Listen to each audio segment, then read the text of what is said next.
Now, the next delegation, Swedish delegation, come on.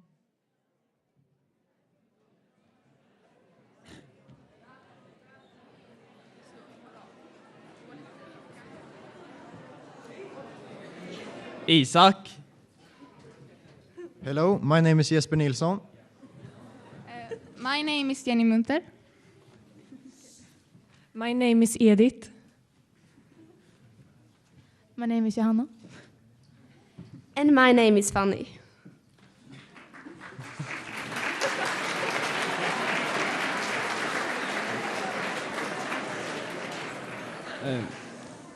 And we will start with the presentation of our school. Our school was built in 1962 and enlarged in the 90s. The last big renovation was in 2010.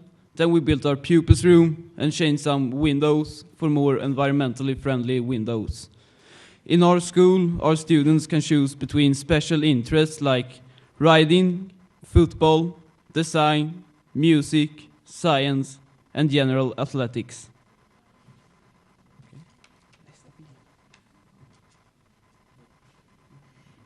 In our village, there is a chocolate factory. It was built in 1901. The company sponsors many sports clubs, and they make very good candy. Sweden has a really beautiful nature, and a special thing with Ljungsbro is the canal. It's called Göta Canal. It goes through whole Sweden, and many tourists come to see it. At summer you can swim in it, and at the winter you can ice skate on it. And that picture is showing people celebrate midsummer. It's a special holiday in Sweden where we eating strawberries, dancing, and just having fun.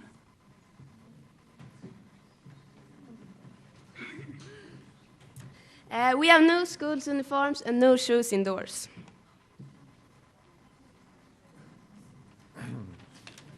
This is our school's cafeteria. If you're hungry or thirsty, you can buy Swedish crackers, sandwiches, rice cakes, energy bars, and a couple of different drinks. On Friday, you can buy buns and different cookies. On special holidays such as Christmas, you can buy saffron buns. And the best of all, cafeteria is in the pupils' room. This is our this is our pupils' room. In our pupils' room, we can play video games such as FIFA, Pac-Man, NHL, and a lot of other video games. We can play parlor games, cards, or just keep company. We also have a cinema room with a couple of couches and a video projector.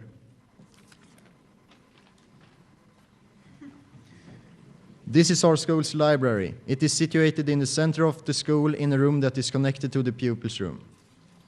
Every student can borrow books or use one of the computers whenever they like. It is free. Right now we have lots of Swedish and English non-fiction books, but we are currently rebuilding it so it will be bigger and contain a lot of more books and more chairs, tables and couches so you can sit and read on breaks. We have recently torn down a wall in the library, so the computer lab and the library is in the same room.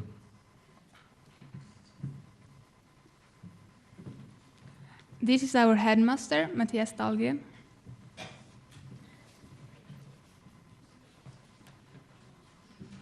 This is the canteen. And here we are eating our daily lunch, and we eat for free.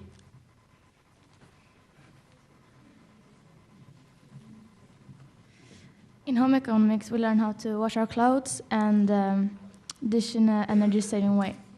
We also cook every lesson and learn things that is good to know when you're cooking. We work in groups of 2 and 2 in small kitchens, which works very good. Here is a chart over Ljungsbro School's yearly electricity consumption. As you can see, it's about 682,000 kilowatt hours in a year. Over 50% of the electricity in our school is consumed in the gym. It is because it's badly isolated and quite old. So if we rebuild it, we could save a lot of energy, but it would cost a lot of money.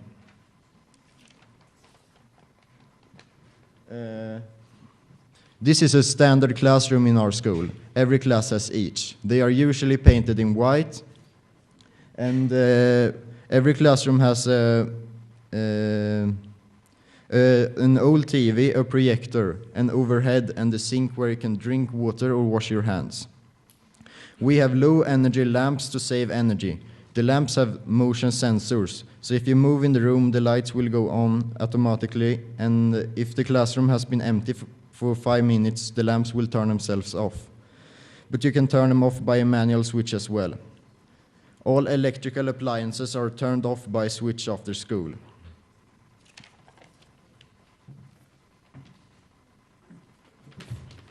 This is 2 thermometers that we have set up in the pupils' room. One is set on the window and one is set on the opposite wall. The windows haven't been renovated since the school was built, and the difference is 4 degrees Celsius. This is 2 thermometers that we have set up in our library. They are recently renovated, and the difference is 2 degrees Celsius, which is 2 degrees less than the difference in the pupils' room. So if we changed our old 2 layers windows for these more environmentally windows, we could save a lot of energy.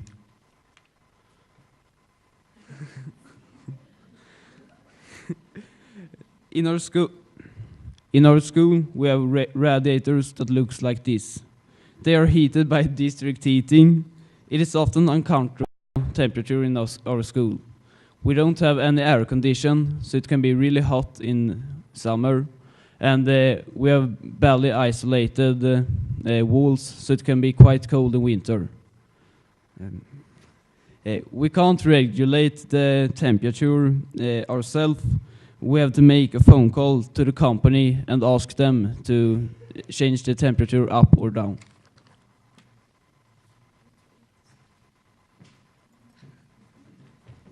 It produces most waste in the canteen and in the pupils' room.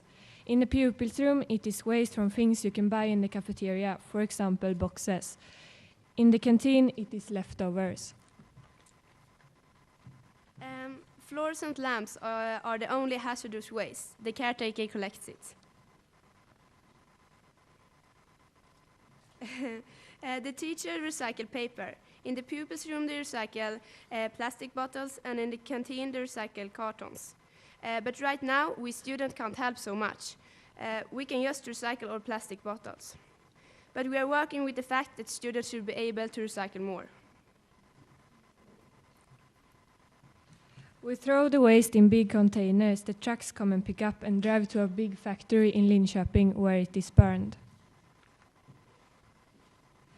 We have no information about where we can recycle, but we're working on hang up signs referring to the recycle station.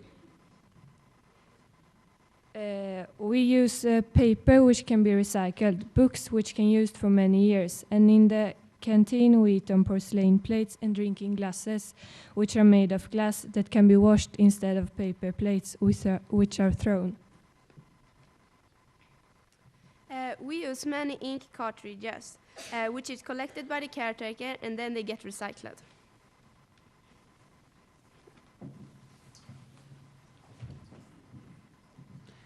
Water consumption is not really an environment problem in Sweden. It rains a lot, so we always had a lot of water.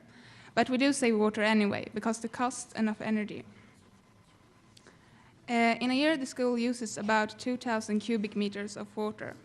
The water consumption has decreased in the recent years.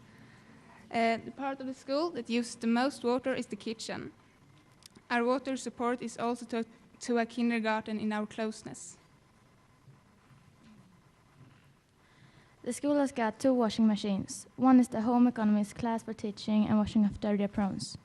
The other one is for the cleaners. That one is really big and washes mops. There are about 12 showers in the dressing room through the music hall. They shut down automatically after a while. About 4 or 5 years ago, the school had a team day, but there all the lessons were about water and water saving. It's been a while, so we're thinking about having another one. But we do learn how to do the laundry with as little water as possible at the home economics class.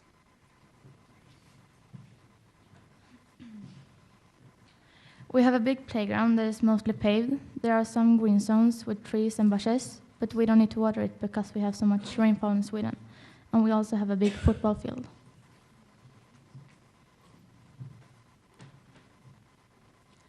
In the kitchen, they wash the glasses, the plates, and the cutlery in one dishwasher, and all the saucepans and things like that in another one. The dishing starts around 9:30 a.m. every morning and stops around 2 p.m. every day. Nothing dishes by hands. In our cafeteria, they dish everything in a regular dishwasher, and it's go like 1 time a day.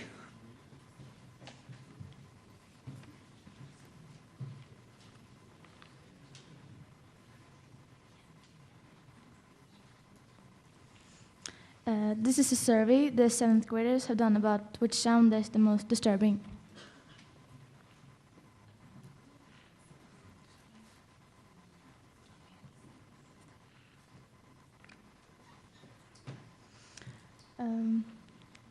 The school is next to road, so the school has built a sound barrier. And we also have 3 layers of glass in our windows. And our music room is soundproof, and the canteen is far away from the classrooms. Thanks.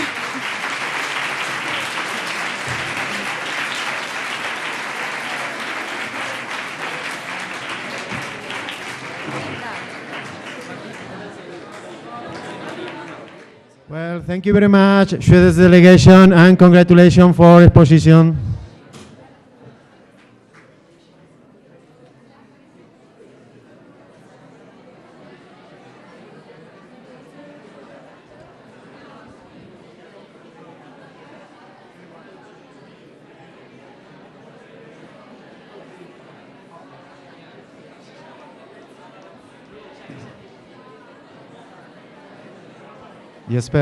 Jesper.